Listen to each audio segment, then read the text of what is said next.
En esta imagen puedes observar un caso de enfermedad de Paget con afectación de la tibia, en el que se ha desarrollado un sarcoma en el hueso patético. Se observa un aumento muy importante de partes blandas, flecha, que junto con el dolor y la fractura patológica son los signos característicos de esta complicación.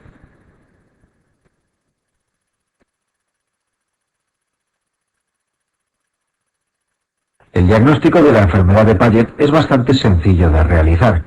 En la mayoría de las situaciones suele ser de forma casual al realizar una radiografía y ver el aspecto característico de la enfermedad con zonas líticas y esclerosas muy próximas.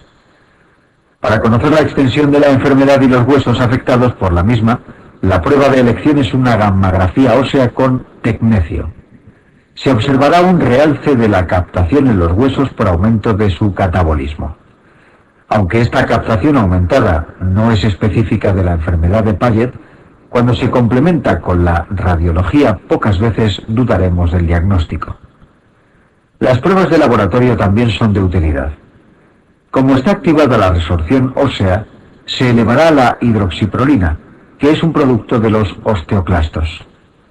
También está aumentada la formación de hueso, por lo que encontraremos elevación de la fosfatasa alcalina, producto de los osteoclastos. Los parámetros analíticos que se suelen elevar en los tumores, como los reactantes de fase aguda, velocidad de sedimentación o proteína C reactiva, estarán normales en la enfermedad de Paget.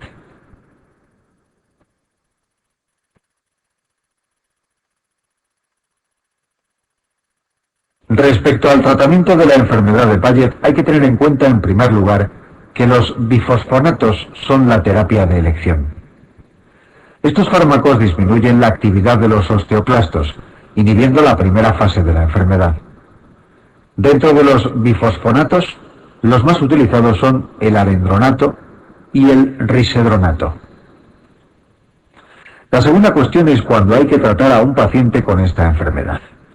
Parece clara la necesidad de tratar a los pacientes con enfermedad sintomática, es decir, aquellos que tienen dolor óseo, deformidad, hipercalcemia o hipercalciuria, los que desarrollan insuficiencia cardíaca o compresión neurológica. También es recomendable el tratamiento para aquellos pacientes que vayan a ser sometidos a cirugía traumatológica en huesos afectos por la enfermedad. Estos huesos están muy vascularizados, por lo que el tratamiento previo disminuye su metabolismo y vascularización, limitándose el sangrado en el momento de la cirugía.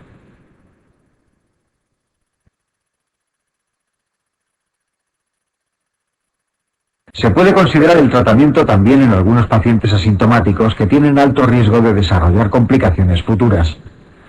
Los pacientes con enfermedad en la base del cráneo o vertebral tienen más riesgos de compresión neurológica y los que tienen lesiones líticas en huesos sustentadores de carga de presentar fracturas.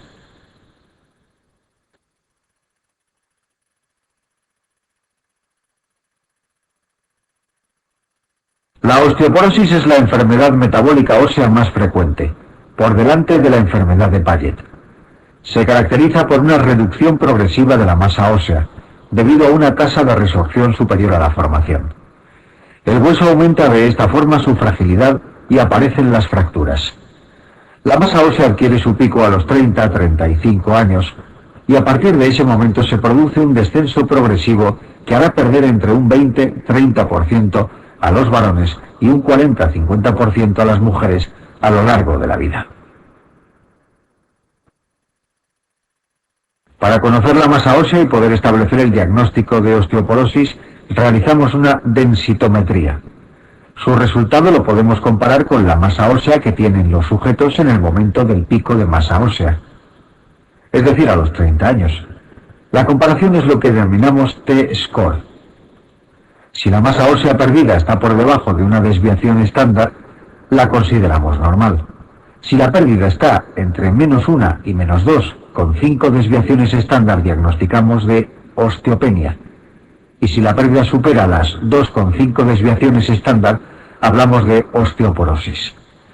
Los casos en los que ya se han producido fracturas son denominados osteoporosis grave.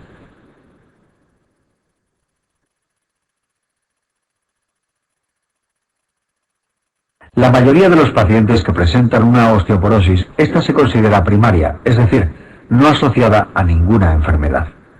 La denominada osteoporosis tipo 1 aparece mayoritariamente en mujeres posmenopáusicas y se debe al déficit hormonal estrogénico que se produce en este momento. La osteoporosis senil o tipo 2 aparece en ancianos por encima de los 75 años y está causada de forma fundamental por la pérdida progresiva de masa ósea con los años. Aunque sean menos probables, hay que tener en cuenta otras enfermedades que pueden producir una pérdida acelerada de masa ósea y por lo tanto osteoporosis. Aquí incluimos las enfermedades endocrinas como el hiperparatiroidismo, el hipertiroidismo o el hipercorticismo. Igualmente, el déficit de hormonas sexuales masculinas o femeninas produce osteoporosis. De los trastornos genéticos, la osteogénesis imperfecta se considera el más importante. Produce osteoporosis en niños y jóvenes con fracturas frecuentes que ha hecho que la denominen la enfermedad de los huesos de cristal. Dentro de las enfermedades hematológicas, el mieloma produce en ocasiones una pérdida sustancial de masa ósea en los huesos donde se asienta. Por último, hay que tener en cuenta que algunos fármacos favorecen la pérdida de masa ósea, como los corticoides, la administración crónica de heparina o los que inhiben las hormonas sexuales.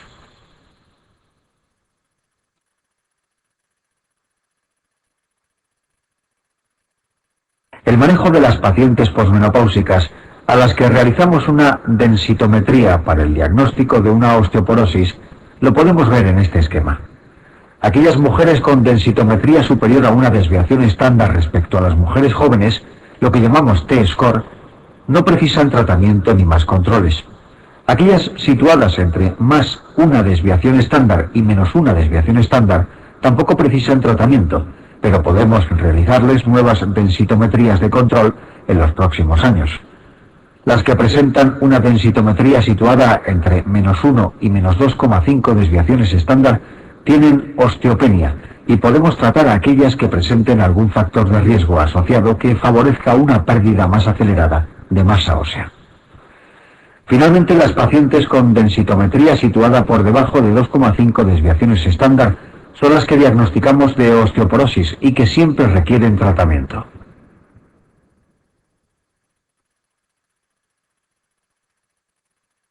Las posibilidades de tratamiento de la osteoporosis abarcan un número creciente de fármacos.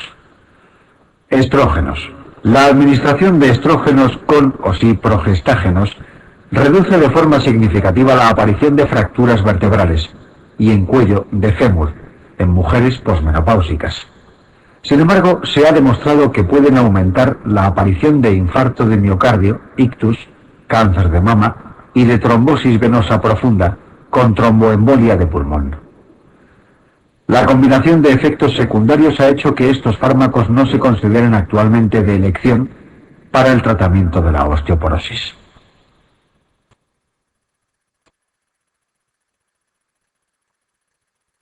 Modificadores selectivos de los receptores estrogénicos o SERM, ralosifeno y tamoxifeno. Reducen el recambio y la pérdida de masa ósea, disminuyendo la incidencia de fracturas vertebrales, sin haber demostrado su efecto en la prevención de las fracturas de cuello femoral.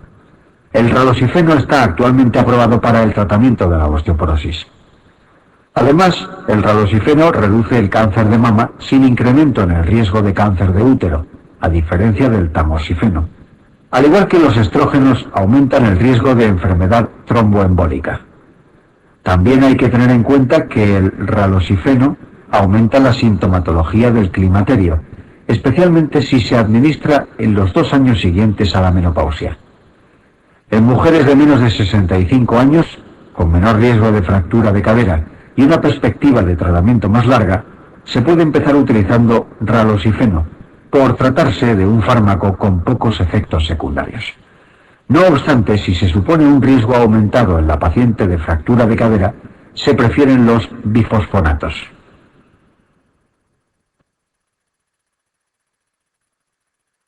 Bifosfonatos. Alendronato, risedronato.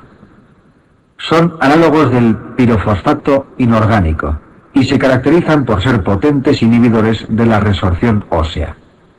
Disminuyen la aparición de fracturas vertebrales y de cuello de fémur. Sus efectos secundarios son principalmente gastrointestinales tipo esofagitis. PTH. Se utiliza la forma recombinante del fragmento aminoterminal 1,34 de la hormona, conocida como teriparatida. Ha demostrado su eficacia como fármaco osteoformador, disminuyendo la aparición de fracturas vertebrales y de cuello de fémur. La vía de administración subcutánea y su elevado precio hace que su uso se restrinja a las formas más graves de enfermedad.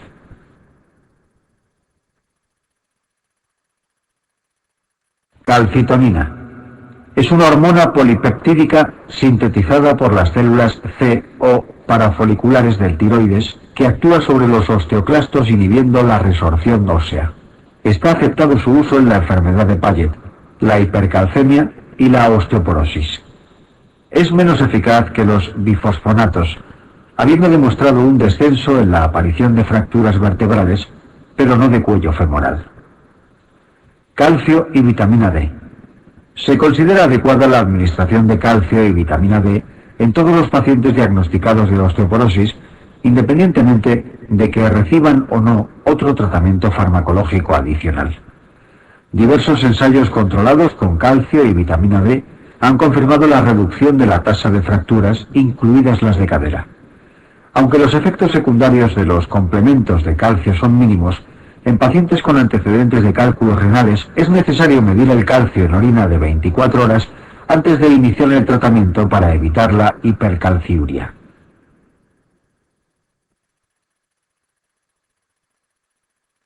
El raquitismo y la osteomalacia son trastornos que cursan con un defecto de la mineralización de la matriz orgánica del esqueleto. El raquitismo afecta al esqueleto en crecimiento y especialmente a las metáfisis, mientras que la osteomalacia es un trastorno del esqueleto del adulto. Para una mineralización normal del tejido osteoide, se requiere una cantidad adecuada de calcio, fosfatos, así como una función metabólica normal. La alteración en cualquiera de los iones o del metabolismo origina estas enfermedades.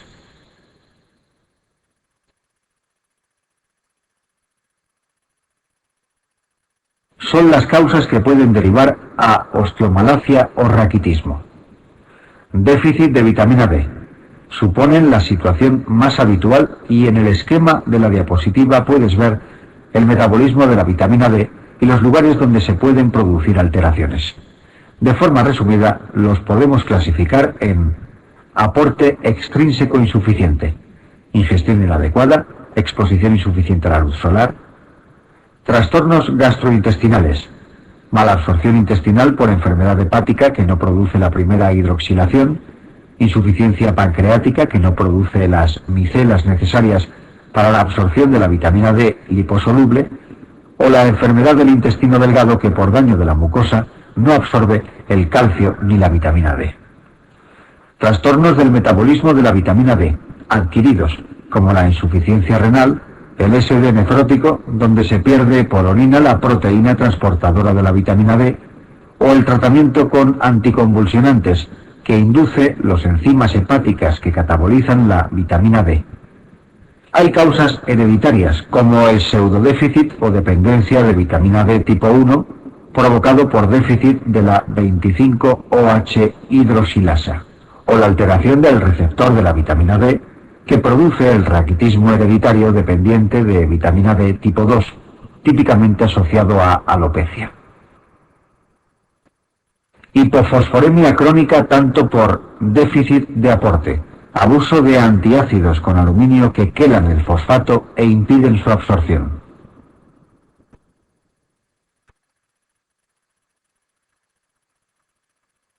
El raquitismo suele manifestarse de forma florida a partir del año de edad.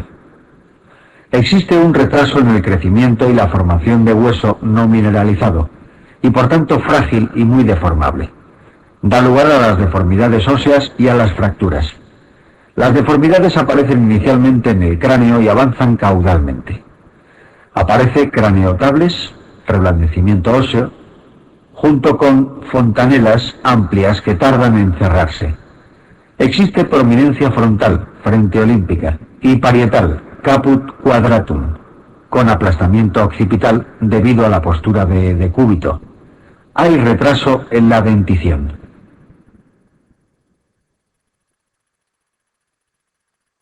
Los engrosamientos condrocostales, por producción de excesivo tejido osteoide que intenta compensar la falta de mineralización, producen el rosario raquítico.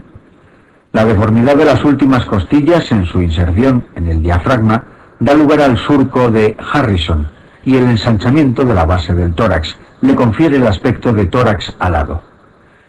En las extremidades aparecen engrosamientos en la metáfisis y como el hueso no mineralizado no posee suficiente resistencia como para soportar la carga, las piernas y los brazos se arquean. Se observa una pelvis en forma de naipe.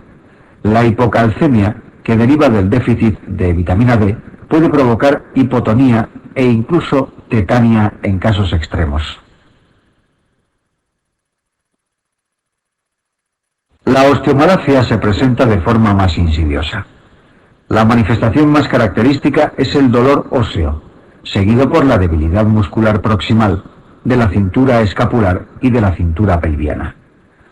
Pueden producirse fracturas patológicas, entre las que destacan las pseudofracturas o líneas de Lusser-Milkman, que son bandas radiotransparentes que cruzan de forma perpendicular la cortical. El tratamiento de la osteomalacia se basa en la administración de vitamina B en las formas carenciales y cuando hay malabsorción intestinal. En la insuficiencia renal crónica se administrará en forma de calcitriol.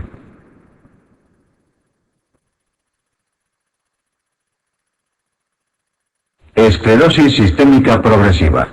La esclerosis sistémica progresiva es un cuadro clínico caracterizado por la fibrosis, fundamentalmente cutánea, lo que ha originado una de sus denominaciones más conocidas, esclerodermia, pero también a nivel visceral, lo que confiere gravedad a este proceso.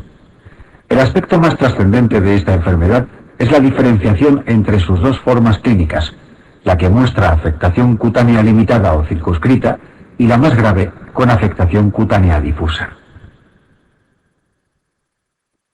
La forma con afectación cutánea limitada se caracteriza porque la participación cutánea se limita a los dedos y a la cara.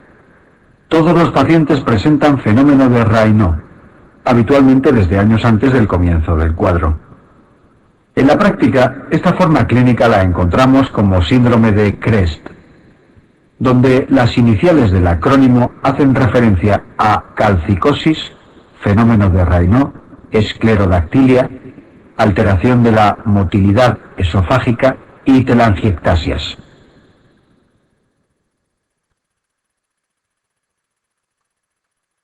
A largo plazo, el 10% de los pacientes pueden presentar dos manifestaciones viscerales graves, la hipertensión pulmonar primaria y la cirrosis biliar primaria.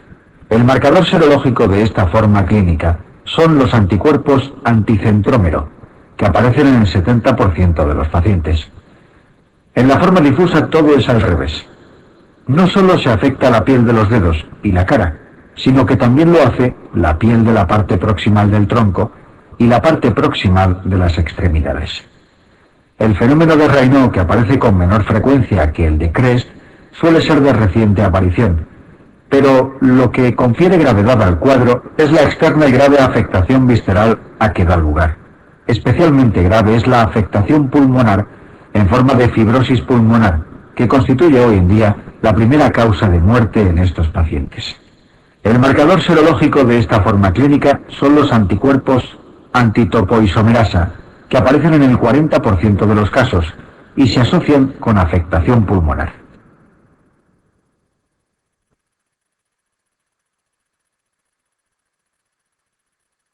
La capilaroscopia, esto es, el estudio de los vasos del lecho ungueal con un microscopio, nos muestra dos patrones diferentes de distribución capilar en estas dos entidades. En el síndrome de Crest aparecen únicamente capilares dilatados, mientras que en la forma con afectación difusa se aprecia una completa desestructuralización del patrón capilar con grandes dilataciones y ausencia de capilares.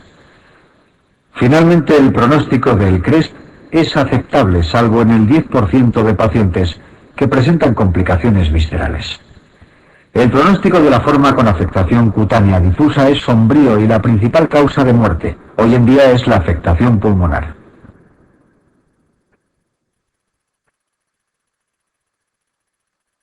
La etiología de este proceso es desconocida, pero se tiene la certeza de que algún factor ambiental debe estar implicado, ya que procesos en los que se conoce la responsabilidad de un desencadenante ambiental, como el síndrome del aceite tóxico provocado por la ingesta de aceite de colza desnaturalizado, o el síndrome de eosinofilia mialgia, debido a la ingesta de L-triptófano, muestran múltiples similitudes con la esclerosis sistémica progresiva. Además, existe una predisposición genética a padecer la enfermedad e incluso se ha especulado con que algún agente infeccioso puede estar implicado en la aparición de esta enfermedad. Aún no siendo completamente conocida en cuanto a la patogenia, tenemos varias certezas. En primer lugar, todo lo vascular es muy prominente en la esclerosis sistémica progresiva. Ejemplos de ello son el fenómeno de Raynaud, la hipertensión arterial renovascular, la presencia de anemia hemolítica microangiopática o de anticuerpos antiendotelio. Probablemente una lesión endotelial sea el desencadenante de una respuesta inmune anómala y diversa que dará como consecuencia la síntesis de una cantidad de colágeno exagerada, aunque las características de este sean normales. Y ello es la causa de la intensa fibrosis que caracteriza la enfermedad.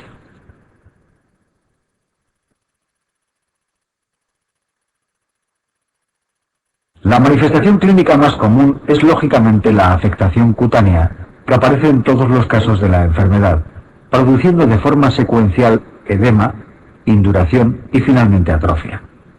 Esta secuencia se desarrolla a lo largo de años en el CREST y en tan solo semanas o meses en la forma con afectación cutánea difusa. El fenómeno de Raynaud es muy habitual, prácticamente constante en el CREST y muy frecuente en la forma difusa.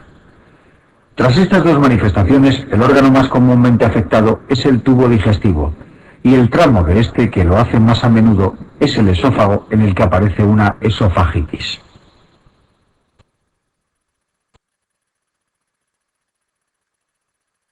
Pero la manifestación clínica más grave, y que desde hace años se ha convertido en la principal causa de muerte en estos pacientes, es la afectación pulmonar en forma de una fibrosis pulmonar. La crisis renal fue hasta hace unos años la principal causa de muerte en estos pacientes.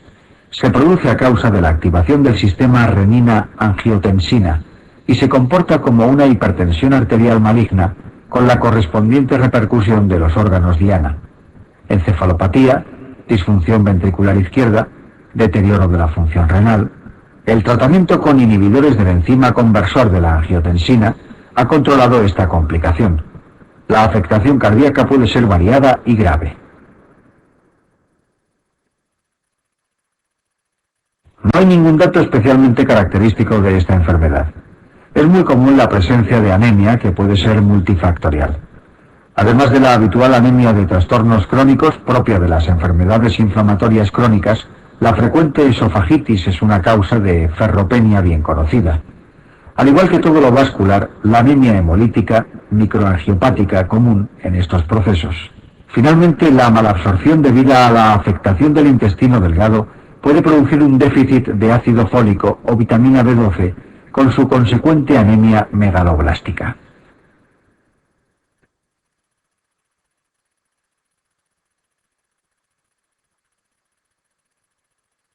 El tratamiento de la esclerosis sistémica progresiva es poco eficaz, excepto en lo referente a la afectación renal. La D-penicilamina y la colchicina se han empleado con el fin de frenar el proceso fibrótico que caracteriza a la enfermedad. Sin embargo, existe poca evidencia de su eficacia, lo que nos obliga a tratar la afectación de cada órgano de forma individual. La afectación pulmonar se puede tratar únicamente en su fase inicial de alveolitos, y en esta fase estaría indicada la administración de un inmunosupresor, ciclofosfamida, y corticoides a dosis altas. Alcanzada la fase de fibrosis, estas medidas serían inútiles. La hipertensión pulmonar se trata con vasodilatadores, anticoagulantes y oxigenoterapia. Ya hemos mencionado previamente que el único aspecto brillante de esta enfermedad es el tratamiento de las crisis renales con inhibidores de la enzima conversor de la angiotensina.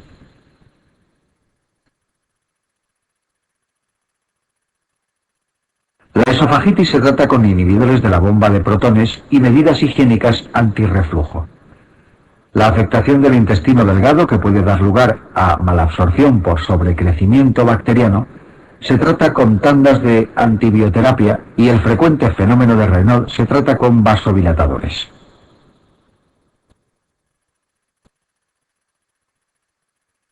Uno de los principales avances que se han producido en el manejo de la enfermedad, el desarrollo de nuevos y potentes vasodilatadores que son de utilidad en el tratamiento del fenómeno de Raynaud y de la hipertensión pulmonar. La enfermedad mixta del tejido conectivo es un síndrome de superposición en el que se mezclan rasgos de diferentes conectivopatías que se aprecian más a menudo en mujeres jóvenes.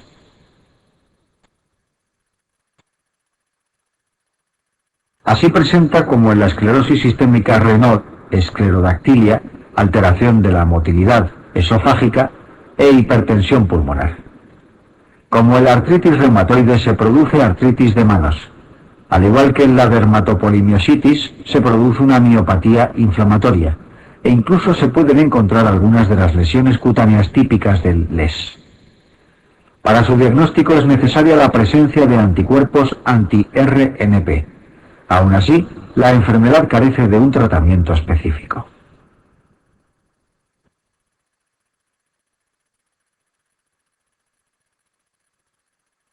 Infecciones articulares. La artritis séptica es un proceso infeccioso con tendencia a la destrucción articular secundaria a la colonización por un germen de la articulación. En el 90% de los casos se presenta como una monoartritis aguda.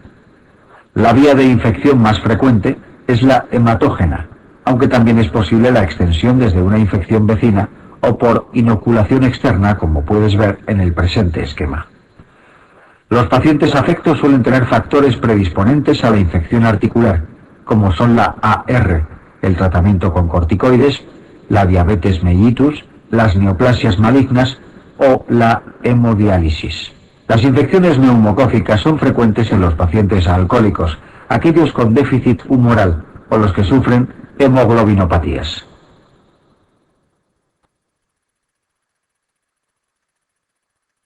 El 90% de los pacientes presentan una monoartritis aguda, siendo la rodilla la articulación más frecuentemente afectada, seguida por la cadera. En los pacientes ADVP es muy característica la afectación de la columna, las articulaciones sacroilíacas o externoclaviculares. Se manifiesta por un dolor moderado en la articulación acompañado de derrame, espasmo muscular y limitación de los movimientos.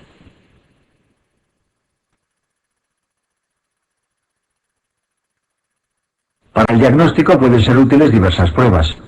En la analítica se observan datos de infección, aumento de la VSG, PCR, anemia y leucocitosis. El diagnóstico confirmatorio se realiza mediante el análisis del líquido sinovial, de características inflamatorias. La tinción de Gram del líquido es positiva en el 75% de las infecciones por Staphylococcus aureus y en el 30-50% de las infecciones por BGN. El cultivo sinovial es positivo en el 90% de los casos, y los hemocultivos son positivos en el 50% de las infecciones por Staphylococcus aureus. Para el tratamiento se administrará antibioterapia en función del organismo sospechado por vía sistémica. Igualmente es necesaria la evacuación de la articulación infectada bien mediante artrocentesis diaria con punción-aspiración o con drenaje quirúrgico si la articulación es de difícil acceso mediante punción diaria como ocurre en la cadera.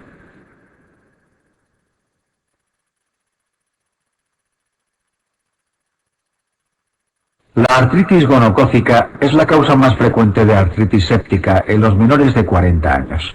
Se produce secundariamente a una bacteriemia por infección gonocócica o a una colonización del tracto genital. Las mujeres están más predispuestas que los varones a padecer esta afección, sobre todo en la menstruación y el embarazo, ya que las infecciones gonocócicas suelen ser asintomáticas en ellas, por eso no se tratan y generan gonococemias.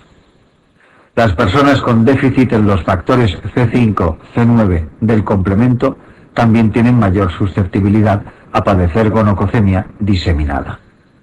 La artritis suele encuadrarse dentro de la enfermedad gonocócica diseminada.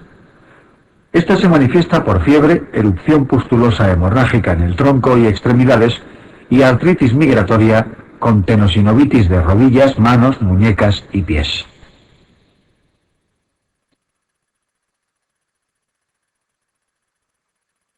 El diagnóstico se confirma mediante el cultivo y la tinción de gram positiva del líquido sinovial. También es posible realizar hemocultivos y cultivos del tracto urogenital para confirmar la existencia de gonococo. La radiología sirve para el seguimiento del proceso, pero no para el diagnóstico inicial. La gammagrafía con TC99 es un método muy sensible, pero poco específico para localizar las zonas inflamadas. La ecografía visualiza los derrames y el TAC, y la resonancia magnética nuclear solo se usan en caso de sospecha de absceso u osteitis. El tratamiento requiere ceftriaxona vía intravenosa. En algunos casos es necesario el drenaje de la articulación.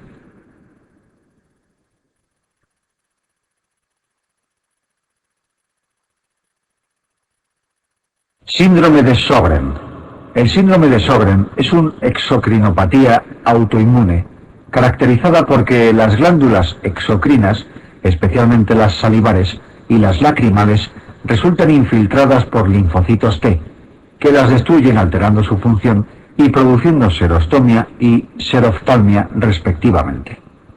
Aunque la clínica es más prominente en estas localizaciones, todas las glándulas exocrinas se afectan de forma que también se produce gastritis atrófica, dispareunia, etc.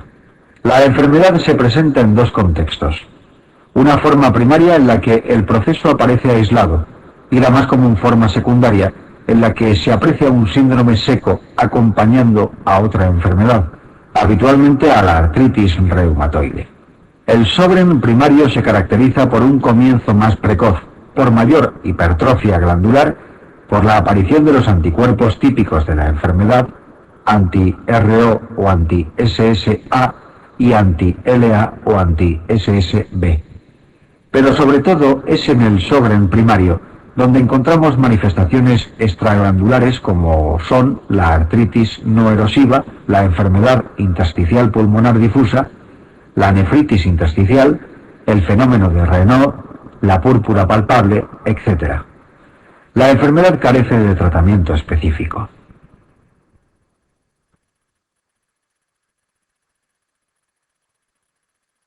Miopatías inflamatorias. Para el diagnóstico de una miopatía inflamatoria necesitamos que se reúnan los siguientes aspectos. En primer lugar, el síntoma típico de la enfermedad, que es la debilidad muscular de predominio proximal. En segundo lugar, la alteración analítica propia de este proceso, que es la elevación de enzimas musculares, CPK, aldolasa, LDH, GOT. El electromiograma muestra una alteración característica que conocemos como patrón miopático, y todo ello se debe a la alteración histológica que una biopsia muscular nos muestra, que la presencia de necrosis muscular e infiltrado inflamatorio formado por células mononucleares alrededor.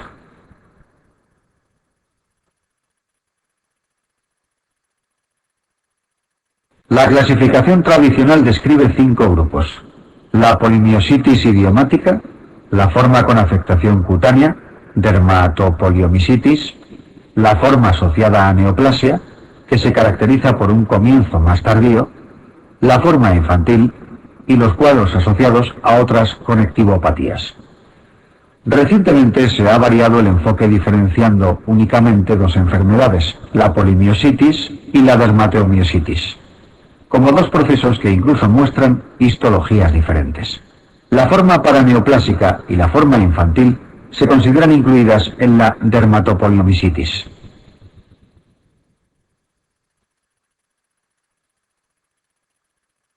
Miopatía de cuerpos de inclusión. Se trata de una peculiar forma de miopatía inflamatoria, en la que además de debilidad de la musculatura proximal, se produce afectación de la musculatura distal, lo que provoca dificultad para tareas más finas, como abrocharse un botón, etc. Afecta predominantemente a varones y suele comenzar a partir de los 50 años. Al contrario de la forma clásica que predomina en mujeres y tiene un comienzo más precoz. También muestra un curso más lento, y aunque no produce afectación visceral y a menudo no se produce elevación de los enzimas musculares, su pronóstico es peor, ya que no muestra respuesta al tratamiento con corticoides, que sí se aprecia en la forma dermatopolimiositis. La base del tratamiento de la dermatopolimiositis son los corticoides a dosis altas. Para disminuir la dosis o mejorar la respuesta, lo habitual es que haya que añadir inmunosupresores.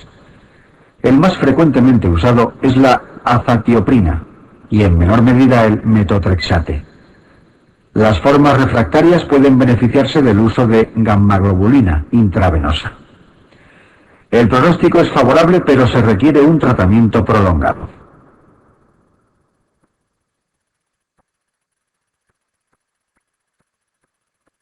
Amiloidosis. Dentro de la amiloidosis se incluyen un grupo de enfermedades caracterizadas por el depósito de un material con características histológicas comunes. La birrefringencia, la tinción con el rojo Congo.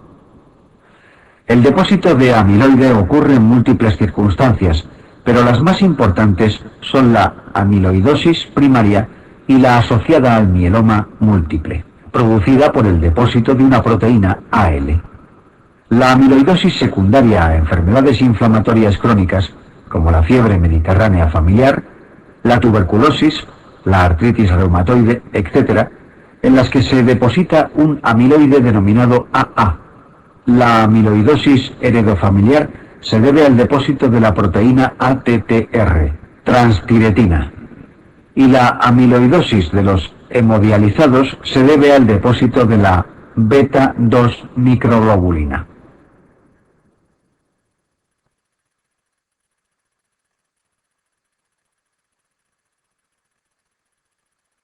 Manifestaciones clínicas. Los dos órganos más gravemente afectados son el riñón, sobre todo en la secundaria, y el corazón, sobre todo en la primaria. La afectación renal da lugar a proteinuria de rango creciente hasta que alcanza el rango nefrótico y produce un síndrome nefrótico, para posteriormente dar lugar a deterioro de la función renal.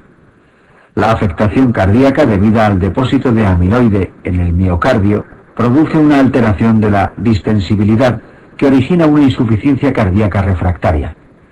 La imagen ecocardiográfica típica es denominada de centelleo granular. En el tubo digestivo, desde la cavidad oral, donde es típica la macroglosia, hasta el recto, que es la ubicación habitualmente elegida para confirmar el diagnóstico mediante la biopsia rectal, a cualquier nivel puede producirse depósito de amiloide, que puede dar lugar a obstrucciones o sangrado. En relación a la participación del sistema nervioso, es muy común la hipotensión ortostática y el síndrome del túnel del carpo. Las manifestaciones articulares son escasamente inflamatorias y aparecen sobre todo en la asociada al mieloma múltiple y en los hemodializados.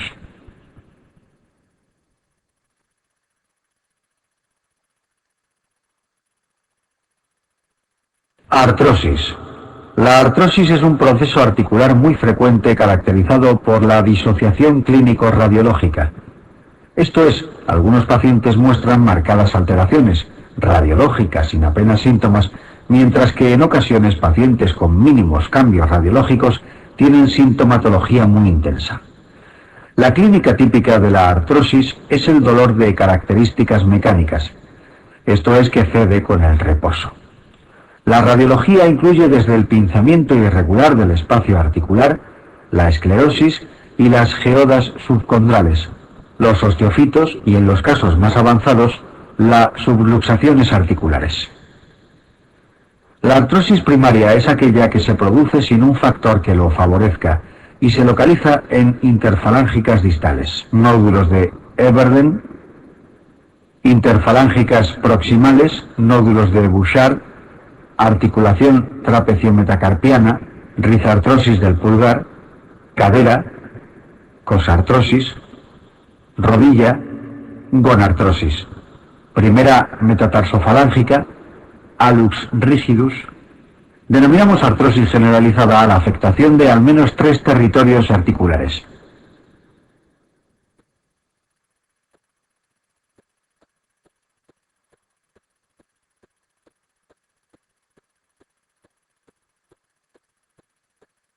El tratamiento de la artrosis debe de ser lo más conservador posible, comenzando por las medidas físicas, recurriendo a los analgésicos a dosis plenas antes de utilizar los antiinflamatorios no esteroideos, que deben limitarse a los brotes inflamatorios de la enfermedad o ante el fracaso de otras medidas.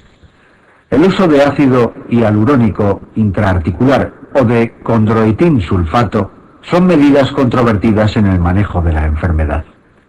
Los corticoides intraarticulares y las técnicas quirúrgicas completan el tratamiento de la enfermedad.